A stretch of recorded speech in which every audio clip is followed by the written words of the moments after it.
Hello! Welcome to the Tocqueville Lecture Series. It is our pleasure to have you join us tonight. The Tocqueville Lecture Series is named after Alexis de Tocqueville.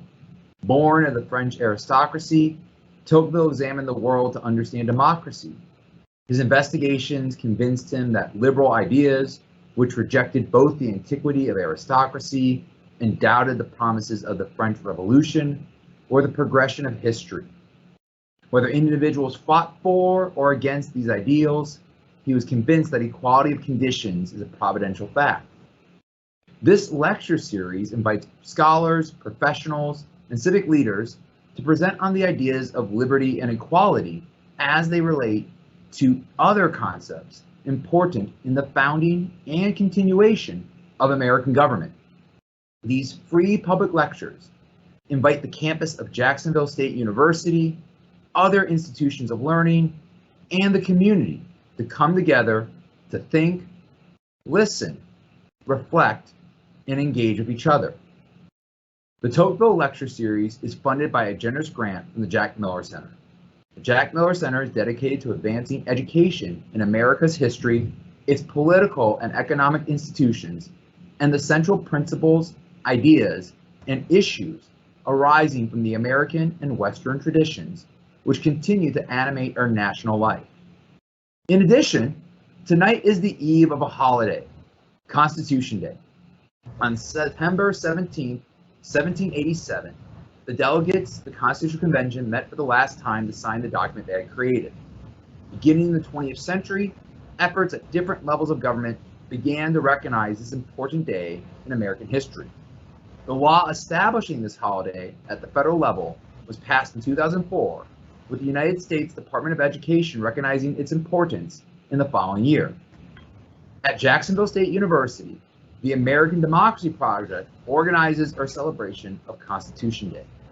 This nonpartisan group of student, faculty, staff, and administrators provides opportunities for students to engage in debates, discussion, and service to the campus, community, and country. Along with the Jack Miller Center, it is a proud sponsor of tonight's lecture. Tonight, we welcome Dr. Michael Zuckert. He is an emeritus professor of political science at the University of Notre Dame. He has numerous influential publications in the areas of political theory and constitutional studies. These include Natural Rights and the New Republicanism, Legality and Legitimacy in Dred Scott, The Crisis of the Incomplete Constitution, and Completing the Constitution, the 14th Amendment and Constitutional Rights. In addition, Dr. Zuckert is the founding editor of the Journal of American Political Thought and the advisor for at least 20 dissertations. Now, I could go on and list the many publications, accomplishments, and services he has provided for us, but I know that you are far more interested to learn from him than to listen to me continue about all of it. So with that, please welcome Dr. Michael Zuckert and his presentation, A Pro-Slavery Constitution. Thank you, Professor Gross. My topic is a pro-slavery constitution, ? And I just wanted to begin by noting that almost from the very first moments of its existence, the Constitution has been criticized for its handling of the topic of slavery. That criticism has persisted from then, unabated more or less, and still persists today. One widely noticed instance of such criticism occurred in 1987, which, as you may know, was the 200th anniversary of the making of the Constitution as 1787. That year was the occasion for much hoopla throughout the nation about the Constitution and about the founders. In that year, Supreme Court Justice Thurgood Marshall gave a bicentennial talk that did not join in the celebration of the founders. Justice Marshall announced right off in his talk that he did not, as he put it, find the wisdom, foresight, and sense of justice exhibited by the framers particularly profound. The issue that led Justice Marshall to his dissent was slavery. Now, many people thought it was a bit indelicate for Justice Marshall to raise this awkward question at a time of great national celebration of the Constitution. Nonetheless, the issue of slavery in the Constitution had been much on the minds of many thoughtful citizens for quite a long time by then. Among the professionals, the ruminations about slavery had produced two factions or schools of thought about slavery and the Constitution. One was known as Neo-Lincolnian, the other sometimes known as Neo-Garrisonian. The latter is named after William Lloyd Garrison, a very famous abolitionist who had condemned the Constitution as a covenant with death and an agreement with hell because of its support for slavery. The other group, of course, is named after Abraham Lincoln, who had a rather different view about the Constitution. Now, a brief summary of this debate, of the issues in the debate between these two groups, I think will be useful to you. Two main issues separate them. One, how favorable was the Constitution to slavery? The second, what were the motives upon which the founding generation acted when they acted with regard to slavery? Now, the Neo-Garrisonians answered the first question by saying that the Constitution was very favorable to the institution of slavery and gave slavery a great deal of life-sustaining aid. To them, the Constitution indeed was immoral and racist. The Neo-Lincolnians, on the other hand, deny that the Constitution was pro-slavery, as the Neo-Garrisonians claim. They particularly deny that the Constitution stamped the institution of slavery with some kind of recognition of its moral legitimacy. The Neo-Garrisonians answer the second question about the motives behind the actions of the founders by saying that they were moved by the same complex motives that led to the establishment and thriving of slavery in the first place: greed, racism, Christian triumphalism, and moral indifference, among a few others. The Neo-Lincolnians, on the other hand, have a different emphasis. They emphasize that slavery was an inheritance of the past and its place in the constitutional order as due primarily to the press of necessity. They argue without the concessions to slavery, the Union could not have been made. And so to them, the Constitution was a moral, or at least a necessary, compromise.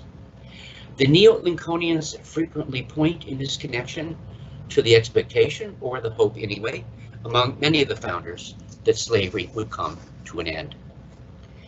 The scholarly debates on the place of slavery in the Constitution can be very heated.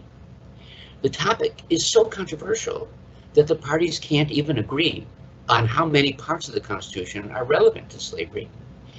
One Neo-Garrisonian found in the Constitution 18, count them, 18 clauses directly or indirectly supportive of slavery. The Neo-Lincolnians find far fewer, really only 3. The 3/5 formula for representation and taxation, the slave trade clause, and the fugitive slave clause. Now, since these 3 clauses are important for the rest of my talk, I'm going to pause a moment and give you a quick idea of what's in them. The formulas for representation and direct taxes provided that each state would have seats in the House of Representatives in proportion to the number of free persons in the state, and then they use the phrase 3/5 of all other persons. All other persons in this context is a roundabout way of saying the enslaved persons. So all free persons count for 1, and all enslaved persons count for 3/5. So far as there would be direct taxes, these also would be apportioned according to the same formula. The slave states would in effect get some representation for the slaves, but they would also be liable for taxes for that same reason. The slave trade clause denied Congress the power to prohibit the slave trade until the year 1808, which was 20 years from the ratification of the Constitution. The fugitive slave clause provided, again using very roundabout language, that a slave escaping from one state into another would not become free by virtue of having done that, but instead shall be delivered up. Now, For the rest of my talk, I would like to go beyond the neo-Garrisonian, neo-Lincolnian battle and put forward a somewhat different account of slavery in the Constitution. I want to begin, though, by saying a little bit about the context of slavery at the time of the Constitutional Convention, because I think both the neo-Lincolnians and the neo-Garrisonians go somewhat astray by not taking sufficiently seriously that context. The historical circumstances in place at the time of the Constitutional Convention were very different from the subsequent history of slavery in America. Therefore, that later history does not form an adequate basis for thinking about the expectations of the people who wrote the Constitution. But when we today, and this includes many historians, when we think back to the problem of slavery at the Constitutional Convention, we too often think of it as if that history that subsequently unfolded was the history that they foresaw, expected, or experienced, but actually it wasn't. So, paradoxically, perhaps, achieving clarity on the history that occurred after the adoption of the Constitution is most important for accurately understanding our topic. This post-history, the history after the Constitution was made, involved a real transformation of slavery in the U.S. In the period around the time of the Constitutional Convention, the main use of slave labor in America was to produce tobacco in the Upper South and rice and indigo in the Lower South. But starting in the 1790s, the Southern economy shifted to cotton. The shift to cotton was fueled by two technological developments. Of steam-powered machinery, which led to the development of the textile industry in Britain, which led to the production of cheaper cotton cloth, which led in turn to a rising demand for raw cotton. The second big technological breakthrough was the famous cotton gin. The cotton gin was particularly important in driving the transformation of the Southern economy because the kind of cotton that could be grown readily in the American South was a kind in which the fibers of the cotton and the seeds of the cotton were difficult to separate. The cotton gin made it possible to do this separation cheaply and relatively easily. With the cotton gin, cotton became an economically viable crop for the South, and with the ever-increasing demand for raw cotton, it became an economically very lucrative crop also. The difference that cotton production made after the Constitutional Convention is readily visible in just a few simple statistics. It's over here, there's not too many. In 1790, roughly at the time of the convention, the United States produced 3,000 bales of cotton. In 20 years, that is by roughly 1810, in 20 years, that figure increased sixfold to about 18,000 bales of cotton. By 1858, that is near the time of the outbreak of the Civil War, cotton production stood at 4 million bales. 3,000 to 4 million, more than a 1,000-fold increase in the cotton production. Cotton became the leading American export, and the dollar value of cotton was greater than that of all other American exports combined. That the slave system that produced this cotton should be transformed by this immense growth in the cotton industry is therefore not a matter for surprise. And that the slave system should become larger and more important, more entrenched with, I think should also be relatively easy to anticipate. But we cannot read back from the history of what did happen to cotton, and thus what happened to slavery, in the post-1790 world to the expectations and the plans of the people who wrote the Constitution. That future, which we all see so clearly, was completely opaque and unexpected to them. Instead, They look back on a history and a trajectory of slavery that was quite different. The history and trajectory before 1787. Of course, as is well known, slavery by the mid-18th century was well established on the American continent. All 13 colonies at the time of the Revolution had slavery. Slavery existed in French America, and slavery existed in Spanish America.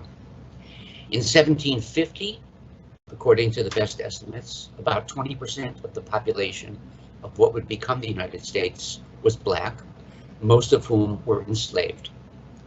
But this population was very unevenly distributed. In the North, less than 5% of the population was black. In the South, on average, 40% was black, with a high of 60% in South Carolina. The situation of slavery, though, was much affected by the American Revolution and its aftermath. There was a combination of events and trends that actually set slavery back in those years. One cause was that the British offered freedom to slaves in the South who would come and fight on their side, and there were quite a few who took them up on that offer. Moreover, there were many who took advantage of wartime chaos to flee from slavery.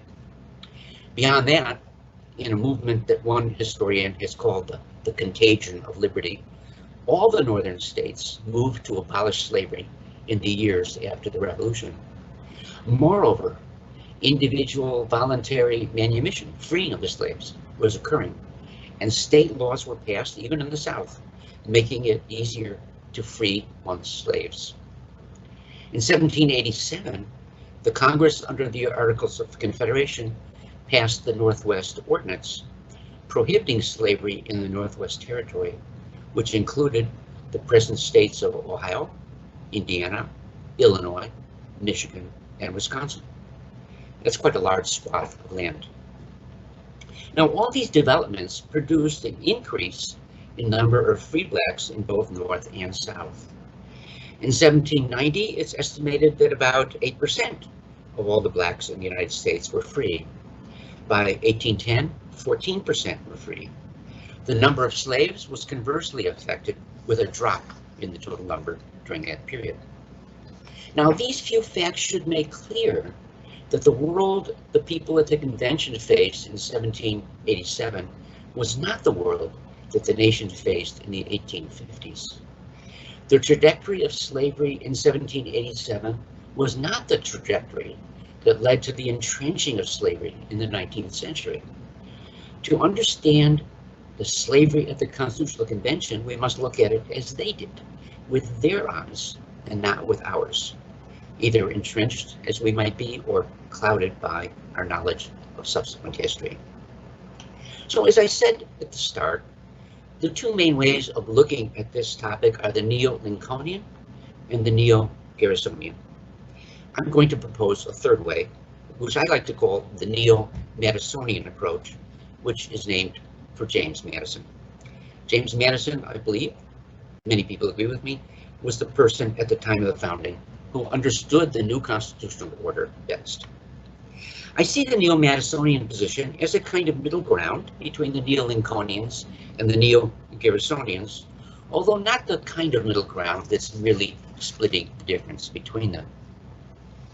So the neo-Madisonian view holds the Constitution to be neither pro-slavery, as the neo-Garrisonians say, nor quite anti-slavery in the way the neo-Lincolnians say. The neo-Madisonian position denies that the Constitution endorses the institution of slavery as legitimate and right, but it also denies that the Constitution made provisions to stamp out slavery, or as Lincoln put it, that it consigned the institution to ultimate extinction. Rather, the neo-Madisonian position says a few things, perhaps more subtle than these. Three things in particular. First, it affirms that slavery is legal, but not legitimate within the constitutional order. Second, it postpones or defers any disposition of the issue of slavery. And third, it does so for reasons deep in the fundamental principles of the Constitution, so deep as to make it nearly inevitable that slavery was treated, just as it was at the convention. So now I want to speak briefly of those three themes in turn.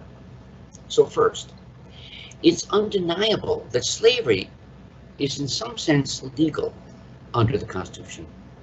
It existed in many of the states at the time of the framing. The Constitution allowed the continued importation of slaves for 20 years, and it provides for the recapturing of fugitive slaves. These are all ways in which the legal existence of slavery is recognized. But the document itself is very careful not to endorse the institution that it recognizes. The constitutional clauses that touch on slavery are all written in such a way as to establish unequivocally that slavery is an institution existing under the states and not under the Constitution's authority or with its blessing. The Fugitive Slave Clause, for instance, speaks of, quote, I'm quoting, persons held to service or labor in one state under the laws thereof. That is, the Constitution says forcefully that slavery is an institution under the laws of the states, not under its laws. The Slave Trade Clause is parallel. It speaks of the importation of such persons as any of the existing states shall think proper to admit. The nefarious slave trade, then, is a trade of and by the states engaging in it, and not of the government formed by the Constitution. Moreover, as has been frequently noted, the words slave, slavery, and the like do not appear in the Constitution, nor are there any racial references. In fact, the first mention of the word slave or slavery in the Constitution comes in the 13th Amendment, the amendment abolishing slavery. Instead of speaking of slaves directly, the Constitution uses wordy circumlocutions to refer to them. It speaks of persons held to service or labor, or such persons as the state shall think proper to admit. If you were parachuted down from Mars and read this, you'd have no idea what this was all about. Avoidance of the word slave and slavery and the like was altogether deliberate and intentional. At the convention, it was stated explicitly that such words should not appear in a document, or would appear, I should say, in a document as a blemish in a system that was aiming to secure liberty. Moreover, when the Constitution does refer to the slaves, it invariably refers to them as persons. So far as the law of the Constitution is concerned, the slaves are persons, not property, only prevented from full recognition and enjoyment of their personhood by the state laws that treat them as property. The Constitution then never recognizes slavery as legitimate, even when it recognizes it as legal under the laws of the states. In denying slavery legitimacy, the Constitution recognizes it as an imperfection, as a defect, but it makes no provision to get rid of it. And indeed, it contains many barriers to national action against it. Since slavery is recognized as an institution of the states, the most significant constitutional provision regarding slavery is the provision that isn't there. The Constitution established a government of limited and enumerated powers. None of the powers granted to this government remotely warrants action by the Union against slavery in the states. Slavery within the states is treated as a matter solely for the states to deal with. This acceptance of the existence, if not legitimacy, of slavery in the states speaks against the neo-Lincolnian theory. This was not something that was accepted only reluctantly. It was just taken for granted. Decisive action against slavery, or for it for that matter, was not provided for in the Constitution. Decisive action is deferred and displaced, both in time and place. If such action is to occur, it must occur in the states. Now, many of the founders hoped and expected that such action would be forthcoming. but they did not provide for it. The fact that anti-slavery sentiment was strong, even in many of the states that had many slaves, states like Virginia, and the fact that men like James Madison and Thomas Jefferson, who were large slaveholders themselves, were dreaming up schemes for gradual emancipation within the states, seemed to confirm the possibility that the institution could be eliminated inside the states. Thus, at the Constitutional Convention, Connecticut's Roger Sherman noted that, as he said, the abolition of slavery seems to be going on in the U.S., and the good sense of the several states will probably, by degrees, complete it. Even some delegates from the Deep South joined in. One Georgian said, if left to herself, that his home state of Georgia, left to herself, may well put an end to this evil. But if slavery was to end in America, it would not be ended by the government established by the Constitution. So the fact of facts about slavery in the Constitution, then, is that it is an institution of the states that have it, and is neither established nor legitimated by the Constitution or government of the Union. However, as we have noticed, there are some places in the Constitution where slavery is somehow provided for. There are, for example, the Neo-Garrisonian 18 clauses. I'm not going to talk about all 18. I'm going to limit myself to the 3 clauses that the Neo-Lincolnians emphasize. The presence of these 3 clauses points to the fact that although slavery is an institution of the states, there are some places where it necessarily spills over into the Union. Those are the places touched by our 3 clauses, places where the Constitution necessarily had to do something about slavery. Now I want to look briefly again at those 3 to see what they do. Of the 3, the Fugitive Slave Clause proved over time to provoke the most controversy. One Neo-Garrisonian thinks this clause particularly reveals the falsity of the Neo-Lincolnian position, because contrary to the Neo-Lincolnian way of explaining things about slavery in the Constitution, the Southerners at the convention made no threats to take their marbles or their bat and ball and go home if they did not get this protection. This Neo-Garrisonian is, as a matter of fact, quite correct. And he is also correct to see that this fact does stand in the way of some aspects of the Neo-Lincolnian theory. But I'd like to suggest a somewhat different interpretation of the clause.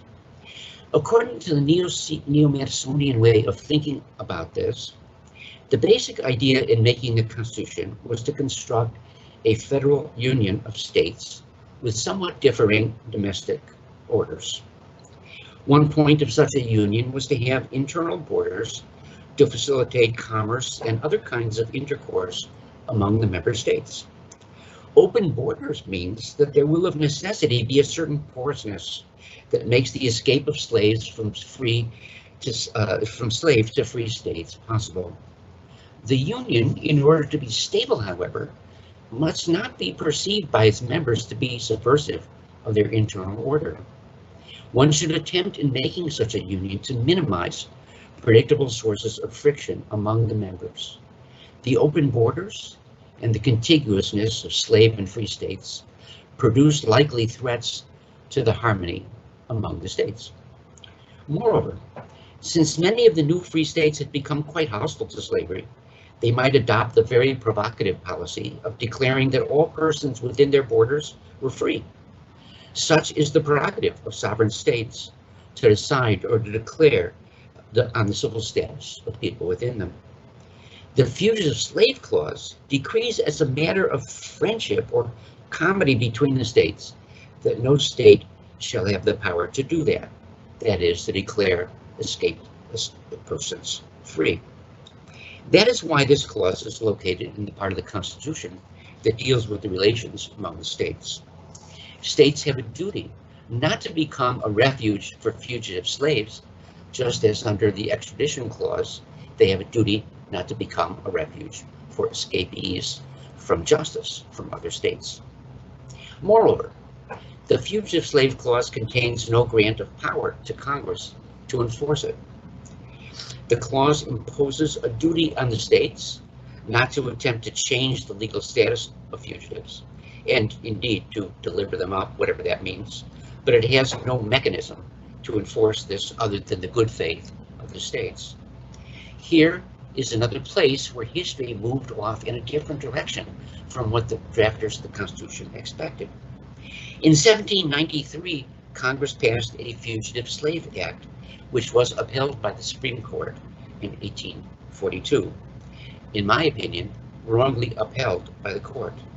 If the Fugitive Slave Clause had been left as originally intended, it would not have been as effective an instrument for aiding slavery as it turned out to be. But in light of the potentially disruptive results of leaving some of the states free to undermine the domestic institutions of other states, it was easy for the convention to adopt the Fugitive Slave Clause, even without the prompting threats of disunion. But the clause is not, I would maintain, meant as a support for slavery. It is rather a support for comity between the member states in the Union. Now, the Slave Trade Clause was a different matter. Here is a case where some of the states did indeed make threats not to join the Union if they didn't get their way on this. The reason why the Slave Trade Clause was provided was that under the Constitution, Congress would be given the power to regulate commerce with foreign nations, and that power would include the power to regulate the slave trade. So here was a place where, because a certain power was given to Congress, a certain aspect of the institution of slavery was put in the hands of the Union government, and something would have to be said about the policy on that.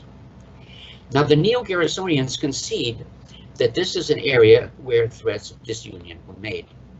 At the convention, representatives of both South Carolina and Georgia demanded that some provision be made for them to keep the slave trade open, and if not, they claimed they would be compelled not to join the Union. Neo-Garrisonians believed that they were bluffing. There are many good reasons, the Neo-Garrisonians say, why Georgia and South Carolina wanted to be, and indeed needed to be, parts of the Union. Perhaps it was a bluff. But a factor that we need to keep in mind when we think about that is how people were thinking about the future of America if this effort at making a constitution did not succeed. It was already being said that perhaps one big union of all 13 states was not going to be possible, and that instead of that one big union, it would be preferable, or at least more possible, to have 3 smaller confederacies, one a New England, one a Middle States, and the third a Southern States Confederacy. Now, this idea disturbed many people.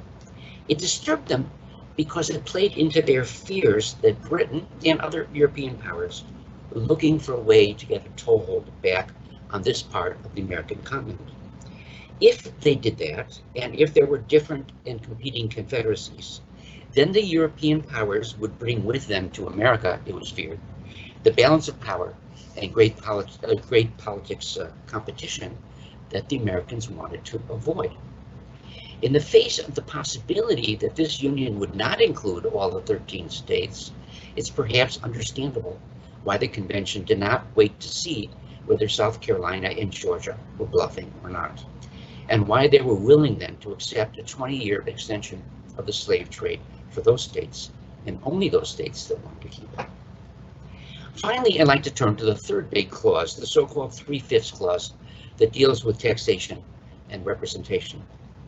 Now, this is probably the clause in the Constitution that has had more nonsense said about it than any other. The usual point is captured in the title of the book, 3/5 of a man, with the point being that counting the slaves as 3/5 was an estimate, or a statement, I should say, of the Americans' view of the degree of humanity of the black people. There are at least 2 facts that speak against that interpretation. First, the free blacks were counted as full persons for purposes of representation, and as I mentioned earlier, the number of free blacks was not negligible and was indeed, it seemed, growing. So this was not a racial matter per se. The second fact of significance is that the slave states were the ones pressing to count the slaves as full persons, and the Northerners, who were in the process of getting rid of slavery, were the ones who wanted to count the slaves as nothing, for zero, for representation. This fact, I think, is most inconvenient for the normally circulated account of the meaning of the 3/5 clause. So the 3/5 formula, in fact, arose earlier under the Articles of Confederation, and it was part of an attempt to come up with a formula that would allow Congress to calculate how much each state owed into the general budget to offset the cost of the Revolutionary War. The original plan in the Articles of Confederation was to assess the total wealth of each state and then charge them in proportion to that. Now, this would be a daunting task at any time, I'm sure, but imagine trying to do it during a war. After a while, they got the idea that that was not going to work, and so they came up with the idea of using population as a surrogate for total wealth. The idea being, in part, that human labor is the chief source of wealth. But the question then came up, how to count the slave labor? If everybody agreed that slave labor was less productive than free labor because people work harder when they get to keep the fruits of their labor than when they don't. So Southerners thought that a slave was only half as productive as a free laborer, when Northerners thought that slave labor was 2/3 as productive as free labor. Now remember, what's at stake here is the amount of taxes each state is going to have to pay. So of course Southerners try to minimize it, and the Northerners try to maximize it. Now the 3/5 formula arose as a compromise between 1/2 and 2/3. That is the mysterious origin of that number. At the Constitutional Convention, this issue came up because one of the early and most important decisions made provided that representation in the lower house, that is the House of Representatives, would be in proportion to state population. Again, here was a necessary spillover effect of slavery, because something would have to be decided how to count enslaved persons when you counted the population. The idea behind population proportional representation was in part that each state should be represented to a degree that reflected its relative wealth, power, and influence. That is to say, these were many of the same considerations that went into the original formulation of the 3/5 clause. After some back and forth, the delegates decided on 3/5 for many of the same reasons that it had been decided on under the Articles of Confederation. So in surveying the provisions that directly touch on slavery, what is striking is how few they are and how much they share one characteristic. They are the places where it was unavoidable that the Constitution takes some stand on slavery, build in some power or some policy with regard to the institution of slavery. And when the Constitution dealt with the topic, it was very careful to hold it at arm's length as a matter for and within the states. Otherwise, it stayed away from the topic of slavery. This arrangement should, I think, be called an acceptance of a certain sort, not the endorsement of slavery as the Neo-Garrisonians have it, and not the rejection of it as the Neo-Lincolnians say, but an acceptance of the principle that in a federal system, it is a matter up to the member states. It is an acceptance only of a certain sort, though, and the embarrassed circumlocutions in the text, the frequent denunciations of slavery as unjust, both inside and outside of the convention, show that this was not an acceptance of slavery in the states as a matter of official indifference or neutrality with regard to it. A sampling of that view. Luther Martin of the slave state of Maryland called for abolishing the slave trade because it was, as he said, inconsistent with the principles of the Revolution. That, I think, was a widely held view. Slavery is accepted as a state institution, but at the same time regarded as an anomaly and is incompatible with the principles of right endorsed in the Revolution and after. Nonetheless, the Constitution did a little about this incompatibility. It, as I said, defers, postpones, and displaces any decision for later and elsewhere. The founding generation acted in the hope that somehow the issue would be taken care of in the future. My point is that the way in which slavery was treated in the Constitution was nearly inevitable when we understand what they were doing as they understood it. The first and really central point is this. In making a Constitution, they were making a federation and not a nation. They were making a union of otherwise independent states for certain important but still limited purposes. The internal ordering of the members of the Federation, this was not one of the accepted purposes of such unions, and hardly anyone in 1787 thought that that was what was going on in making the Constitution. Almost no one thought that the convention or the union it was making had the power or the right or the responsibility to settle questions of the internal ordering of the member states.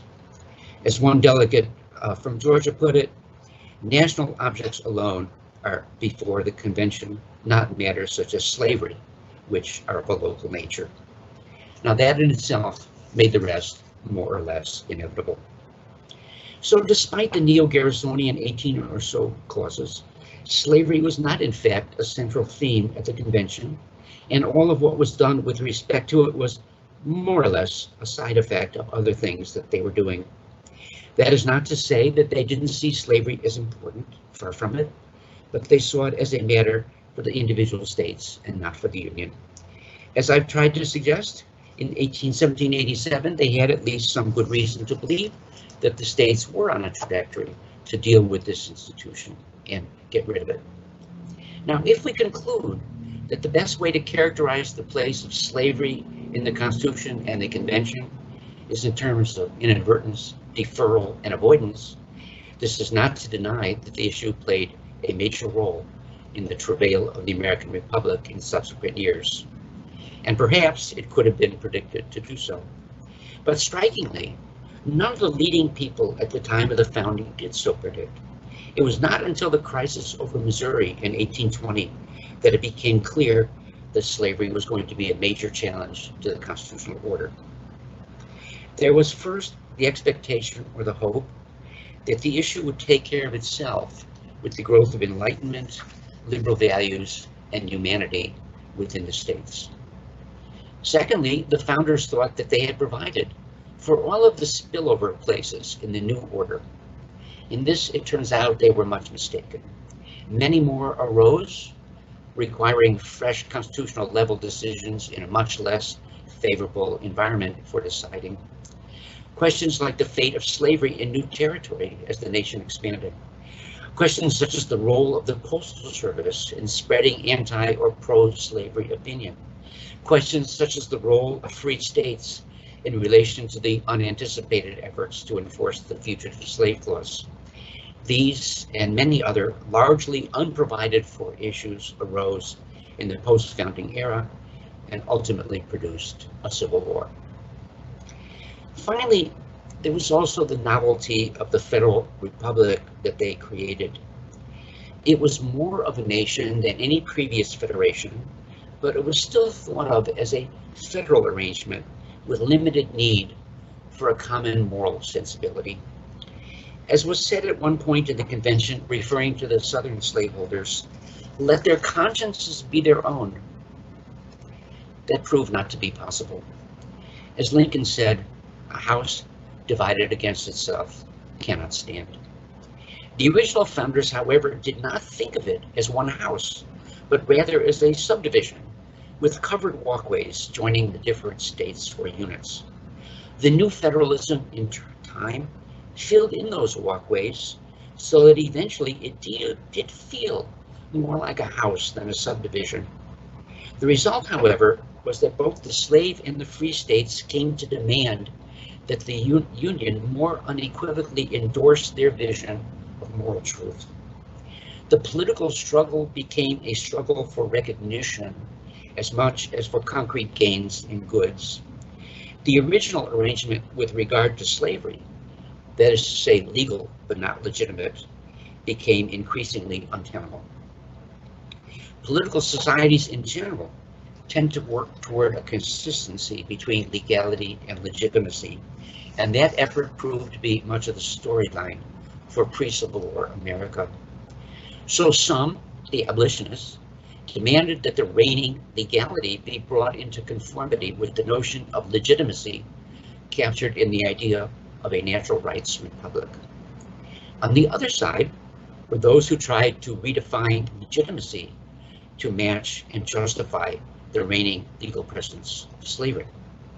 They rejected the central idea of the natural rights republic, the equal endowment of all human beings with natural rights to life, liberty, and the pursuit of happiness. Thus, my former home state senator rose on the floor of the Senate to declare the propositions of the Declaration of Independence to be self-evident lies. So all of this brings us back to Thurgood Marshall and his bicentennial tirade against the founders. As I hope I have made clear, he had a point, though I think perhaps not quite as much of a point as he thought. The founders were not all seeing or all wise. Both history and their constitutional order developed in ways that they had not provided for well. Yet he ought not to be so harshly dismissive of them. The vision of racial equality and human freedom, in the name of which he denounced them, is, after all, a vision built on their commitment to and their construction of a natural rights republic, a republic where all men are held to be created equal and endowed by their creator with certain inalienable rights. I thank you. Excellent. Thank you so much, Dr. Zuckert. That was a fantastic presentation. I know we have plenty of questions, and so please, if you have some questions, send them in. But we already have some. Okay. And so if you're ready, I'd be happy to share some with you. All right, I'm ready. Awesome. I hope I am. The first question is, why is it that Federalists who favored nationalized, centralized power on important questions that need to be resolved uniformly for the sake of national unity seem to refer to slavery, which they recognize as an important question, to the state with the assumption that they would come around in that question on the basis of at least a partial enlightenment of morals? Does this seem to be a lack of foresight on the question that eventually became cotton? Let me make sure I understand the question. I mean, is the question that somehow why didn't the Federalists insist on a more uniform national system with regard to slavery, since they were in general in favor of more uniform national arrangements? Yes. I mean, I think the easy answer to that is that, well, that wasn't going to work. I mean, if they insisted that the country had to be, if they insisted what Lincoln wanted to insist right away, we have to be all slave or all free. If they insisted on uniformity, what would happen is that we would not get a union, and that we would in fact have at least two confederacies, perhaps the three that I mentioned to you earlier. So I just don't think that was in the cards. Let me put it that way. And again, it's helpful to think about the system as they were. They just weren't thinking of this as much of a nation as we now tend to do, or at least as we used to do until a few years ago. So that's I think that I mean I think that's the best way to understand that situation. Yeah. Excellent. No, thank you. I think that's excellent. Another question we have asked, is there a fourth school of thought working around today? And this fourth school of thought, is it based sort of on Calhoun's idea? Is there like a neo-Calhoun idea of reading the Constitution? Oh, well, if by that, of course, it's not clear. Calhoun stood for two different views. One, he was pro-slavery, and there are probably some people around who are pro-slavery, but they don't speak up too much in public, so one doesn't know exactly who they are. Or alternatively, Calhoun stood for this idea of concurrent majorities, which is a way of trying to relate, let's say, a polity which has major differences among the parts of it, and an attempt to get a system of agreement among the different parts. Now, I can't think of, maybe the questioner has somebody in mind. I'm not thinking of anybody who looks back at that period in a particularly neo-Calhonian way, although, again, I'd be interested to see if there was somebody. We might say that we think about our contemporary politics in a somewhat Calhonian way when we talk about the filibuster in the Senate, for example. The filibuster, the idea of the filibuster is to require a special kind of majority that's going to head off either of the major factions from being able to get its way by simple majority rule, and that they're going to have to try to find some way to live together and come up with a compromise or better solution. That doesn't seem to be working all that well either, but still that's the idea, I think, behind it. Yep.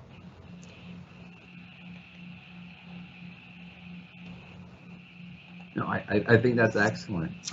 We have a question here about thinking about education right now. Oh, yeah. So it's asked, would critical race theory or some other curriculum address how the art or common practice of ignoring injustices or rights of some individuals is executed in documents such as the Constitution, contracts, or in law?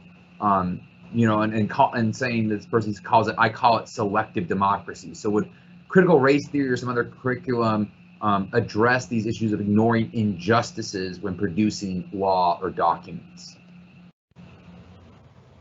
I'm not sure, actually, I'm not sure I understand the question. Can you rephrase it so that, or maybe you can't rephrase it, but I mean, can you, what exactly is being asked about critical race theory in this context? That is a good question. As I try to understand the questioner here, because I said this is where I wish we were in person. We could do.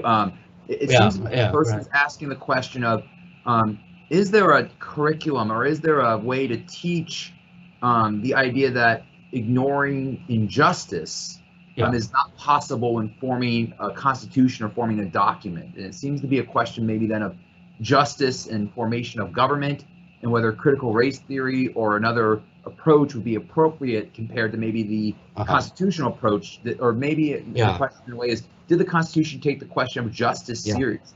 Yeah. Okay. I mean, that's a really good question. That's maybe the hardest question about the founding altogether.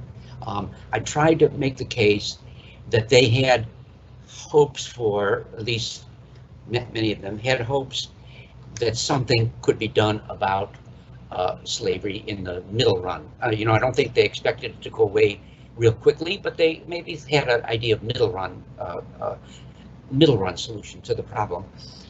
And they thought that making the Union and putting that question on hold, so to speak, for the time being was worth it. That the Union would be a great achievement. They're going to create the first republic in modern times.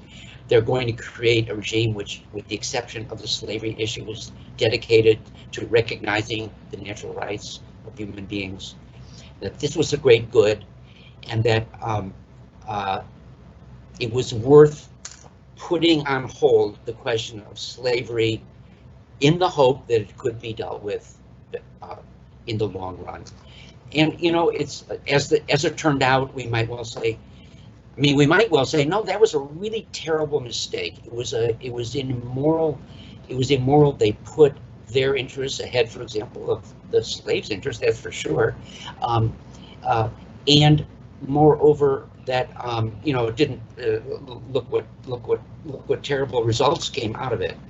On the other hand, you might say, if everybody had stuck to their guns and said, we're going to stick to our, probably the result would have been one slave and one free country, in which it isn't clear the fate of the slaves would be any better than, in fact, I'd say probably would be worse if you had a country, as later turned out in the Confederacy, completely devoted to slavery. You know, in the Confederate Constitution, they had a provision that that states could not get rid of slavery, and so I mean that indicates, you know, that wasn't true in the U.S. Constitution originally. So I would say it's a good question. It's a hard call, but it isn't clear to me that I mean I'm not sure exactly what the critical race theorists would say exactly about this issue, but if they would say, you know, make no compromises at all ever, I mean, it's not clear that that's the right answer either. So.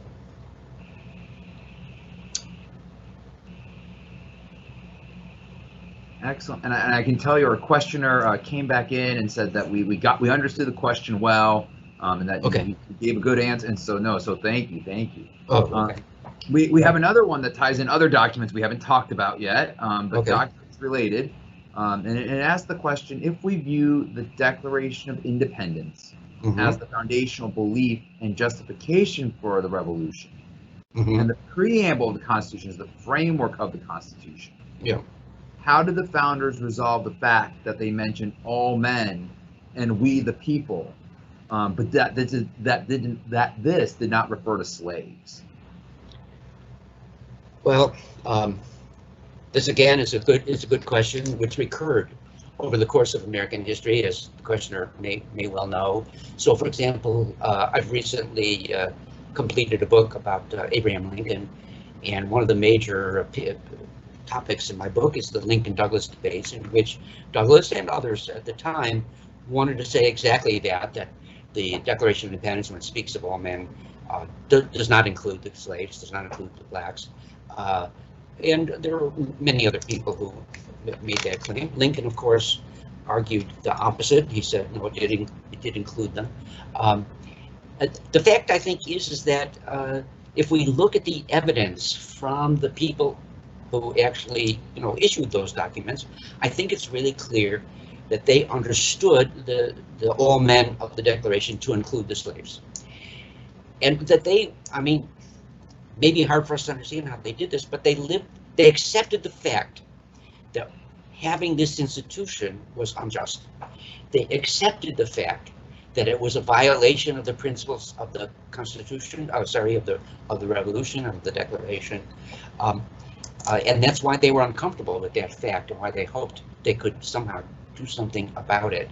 And if you look at Jefferson, I mean, he was a big-time slaveholder, no question. But he's very clear. This is these enslaved people are included in those all men, and that slavery is an unjust institution. And he lived in the hope that somehow something could be done about it. He developed various plans for trying to get rid of slavery, but as he thought, it wasn't an easy thing to get rid of.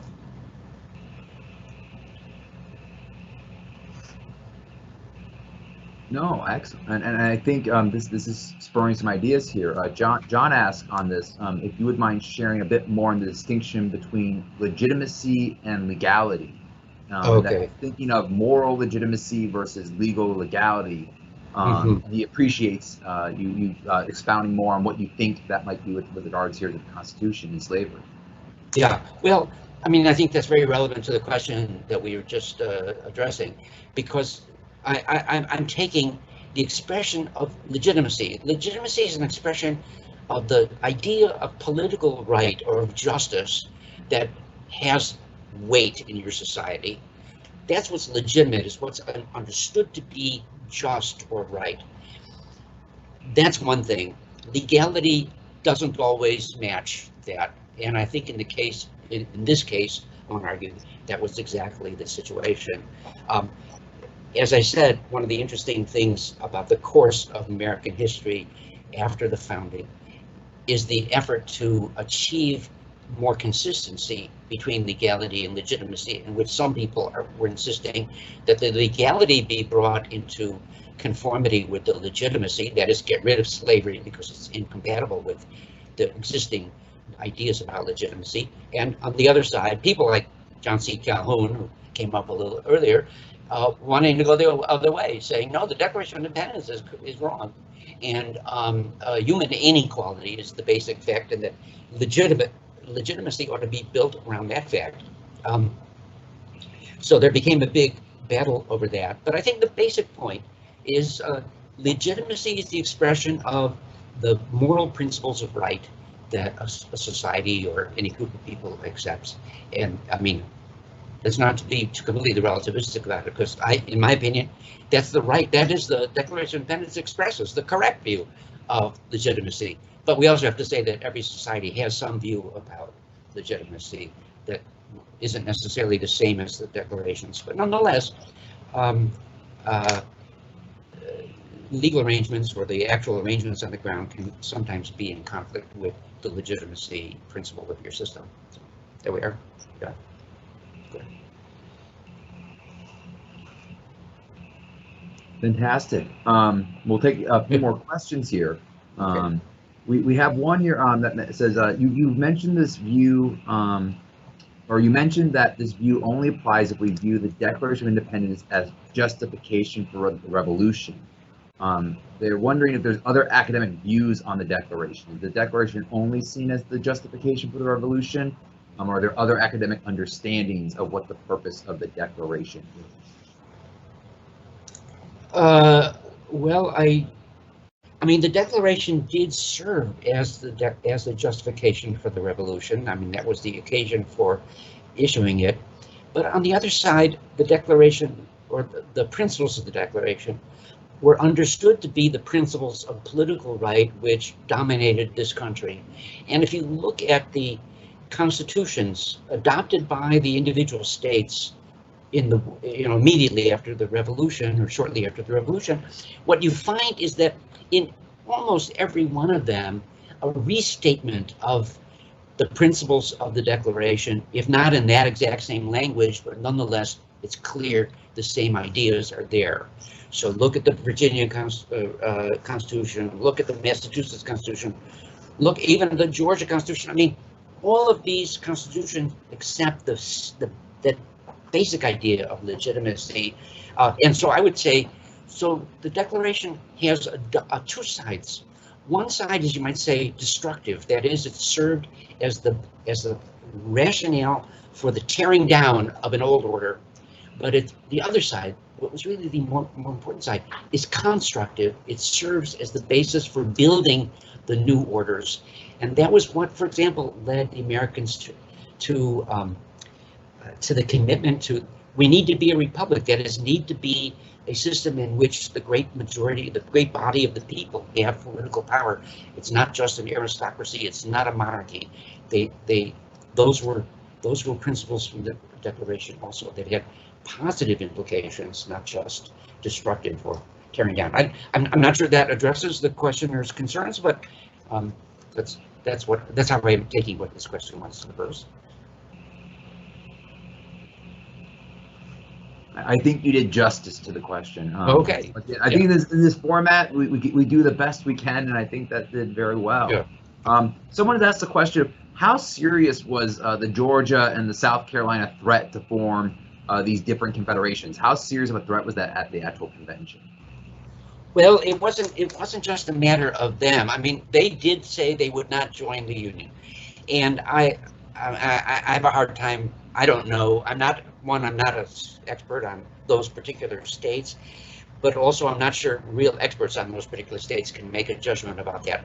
They both those states did believe that they required continued importation of slaves for their economy to actually work. So I mean, I think they were serious. I mean, they were serious. This was something they were very concerned about. The concern about the other breaking up into smaller confederacy was broader than just considering Georgia and South Carolina. It was about a fear that people at that time had that a republic needed to be small. Let's put it that way, or at least needed not to be too big. And the fear was that this republic that they were trying to create was too big, and that it would not it could not succeed. And so there were those at the time of the making of the Constitution said, okay, look, let's give it a try. We'll try this one reform, and if it works, great. But if it doesn't work, that really proves something to us. We need to have smaller confederacies, which are going to be more viable in the longer run, partly because each of them will be more like, homogeneous in itself. The southern states are more like other southern states than they are like Massachusetts. And likewise, the New England states are more like each other than they are like Georgia. And so there was this general sense that size, and remember, we didn't have communication means in those days, we didn't have transportation means in those days, and so on. So there was a lot of good reason why one would think that this experiment in this very large republic was really difficult. And so the threats to not join the Union in the context of that broader background concern was, that's what made those threats not to join, I think, particularly ominous. And then, as I mentioned earlier, also the concern that the Europeans, one of the things the Americans want to do is to avoid the international politics that existed on the continent of Europe, where there was constant war, constant conflict. They didn't want to have that, and they feared that separate confederacies, especially if you have three of them, if you have three, there's 2 against 1, and the odd man out is going to call in an outsider to try to help it. And that therefore gives Britain or whatever other European power a hold in the country, and it's not what you want.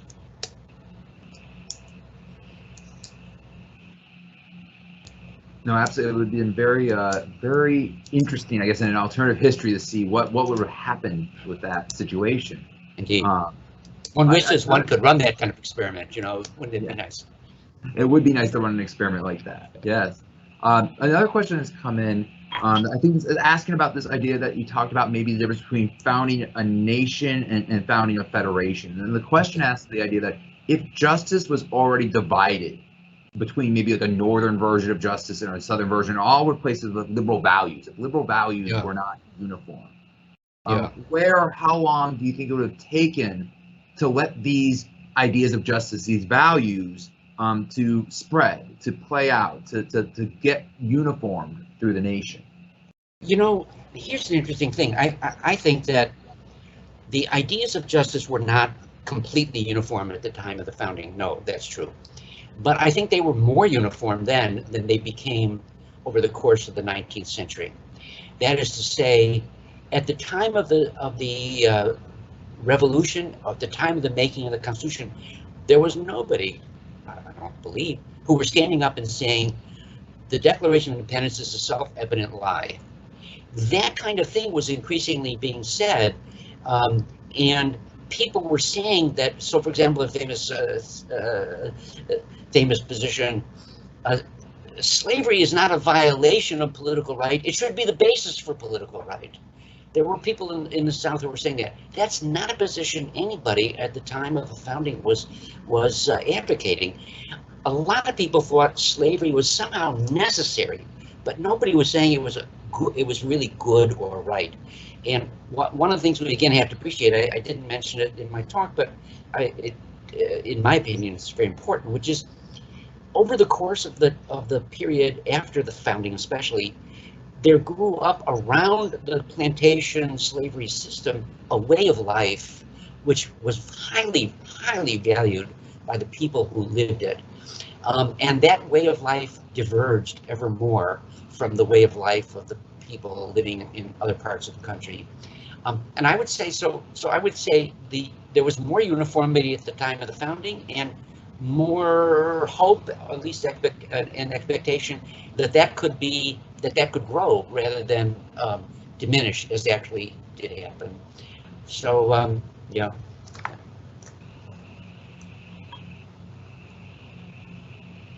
Fantastic. No, I think that makes a lot of sense. Once again, that in the founding generation there was much more uniformity, and there was division through time, especially given once again that there was division between ideas at local and national levels. Exactly. Yeah, one of our students is asking, if they find this topic interesting, are there sources or books or scholars that you would recommend that they read to find out more or investigate more on their own?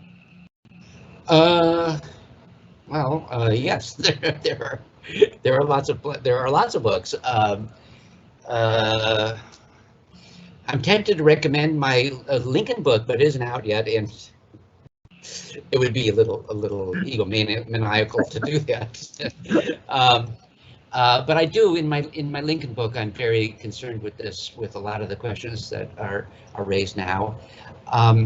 I would say, a good book on some of these topics. There's a fellow named Harry Jaffa, a book called The Crisis of the House Divided. I think is a very thoughtful consideration of these things. On the founding, one of the great scholars of the founding, a man named Gordon Wood, has a book called The Creation of the American Republic, which I think is very worthwhile. I don't agree with all of it, but he has many important and great things to say. And I bet you, addressing that student who asked this question, that Professor Gross could probably give you a bit of a reading list that you could use to look at some books. Maybe you and he could talk about books that you might find particularly interesting. But there's a lot of material on the question you asked about. Yeah. And I appreciate that confidence. Sometimes it takes an outside voice, right, to reaffirm that maybe you can trust those around you too. That, yeah, I bet you can. I think you're right. Those are great books. Jaffa and Gordon are great places to start. We have a question about your neo-Madisonian position, asking, does the failure to set a national voting rule or a national voting standard support the neo-Madison position as a theoretical argument? Well, okay, so in the failure to set a national voting standard, meaning that the voting, I take it this is what the question is getting at. So who gets to vote in elections for offices under the Constitution? The answer the Constitution gives is the states set, the individual states set the requirements for voters in their states.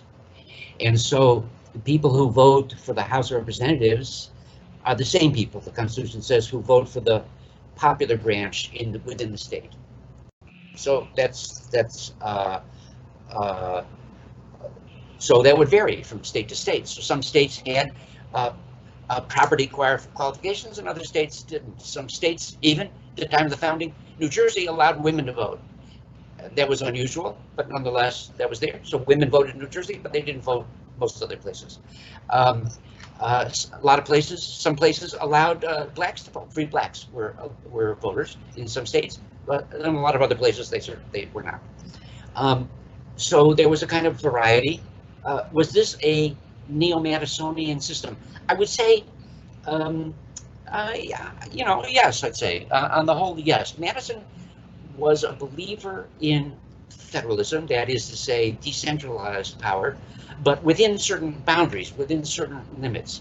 And he, for example, was the person who came up with the uniqueness, the unique character of American federalism as we know it, in which the government of the Federation, what we think of as the Union or the federal government, that government deals directly with its individual citizens and not with the member states, as most federations in human history did.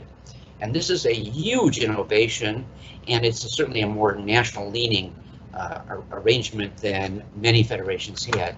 But Madison was distinguished from, say, somebody like Alexander Hamilton by still valuing the federal decentralized features of the system and leaving the states a good deal of, how should we say, freedom to develop their own way of doing things, and setting their own voting standards would be one of those. So I'd say Madison probably, that we could well describe that as a Madisonian system.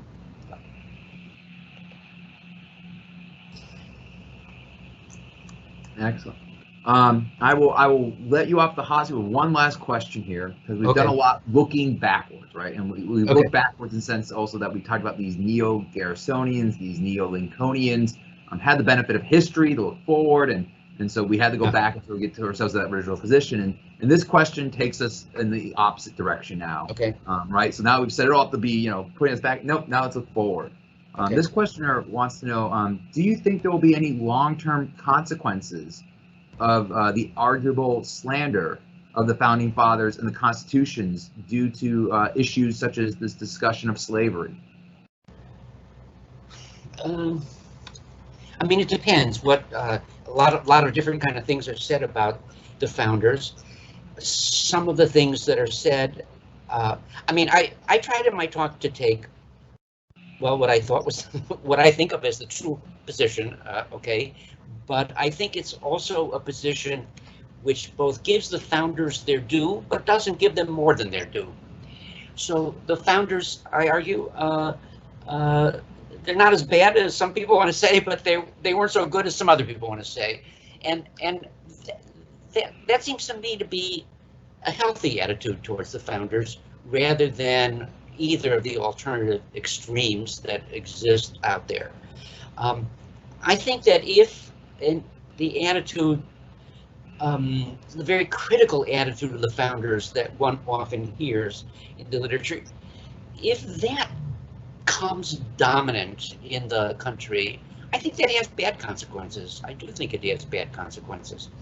And if we have an overly positive view of the founders, that can have bad consequences too. Because one of the things that the founders thought was that they didn't have the last word about everything. I mean, they thought they had done a good job, but they knew that there was room for change, and there was room for improvement in what they had done, especially on the issue of slavery. They knew that this was an issue that just couldn't remain the way it was forever. So I would say this kind of middle course that I've tried to lay out would be the healthiest way to look at the founding, and that either of the alternatives less so, and perhaps the least healthy would be the one where we just reject them. I think that's such a mistake, because what I think those principles of the Declaration of Independence, the principle of equality, the principle of rights, I think these are our political truths, and that they are the way forward for us. They are the way we can hold together as a country. And one wonders actually what the future holds for us here with regard to those things. But so yeah, so I guess I'll leave it at that. No, I think that is fantastic. And I mean, in fact, I think what we need to do is open up an invitation for once things have settled down, and you can come here to maybe talk with us about natural right and the ideas of of modernity, and perhaps maybe not just trashing modernity. Maybe there's some benefits to modernity, and maybe have a larger conversation. Yeah, I'm a believer in modernity. No. So yeah. All right. No.